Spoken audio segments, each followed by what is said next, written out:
ચોમાસાની ઋતુ દરમિયાન તંત્ર દ્વારા જળબંબાકારની સ્થિતિ ધરાવતા અનેક નીચાણવાળા વિસ્તારો અને ગરનાળા અંગે વારંવાર લાલ કરીને મુસાફરો તથા વાહન ચાલકોને સાવચેત રહેવા સખત એડવાઇઝરી આપવામાં આવે છે। તેમ છતાં કેટલાક લોકો પોતાના અને અન્યના જીવને જોખમમાં મૂકીને સ્ટન્ટ જેવા કારનામા કરવાથી બાજ આવતા નથી। તાજેતરમાં અંકલેશ્વરના પિરામણ રેલવે અંડરપાસમાંથી આવો જ એક ચોંકાવનારો વિડીયો સોશિયલ મીડિયા પર વાયરલ થઈ રહ્યો છે। વાયરલ વિડીયોમાં જોઈ શકાય છે કે વરસાદી પાણીથી ભરેલા ગરનાળામાં જળસ્તર ભયજનક સપાટીએ પહોંચેલું હોવા છતાં એક 4 વ્હીલ ચાલકે પોતાની ગાડી પાણીમાં ઉતારી દીધી હતી। એટલું જ નહીં, ગરનાળાની અંદર એક અન્ય ઈસમ પણ છાતીસમા પાણીમાંથી જીવના જોખમે પસાર થતો નજરે પડે છે।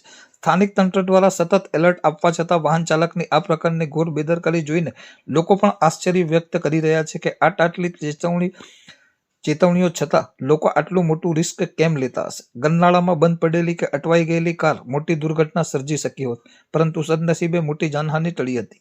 આ વાયરલ વિડીયોએ ફરી એકવાર ચોમાસામાં વાહન ચાલકોની ટ્રાફિક શિસ્ત અને પોતાના જીવન પ્રત્યેની ગંભીરતા સામે અનેક સવાલો ઊભા કર્યા છે।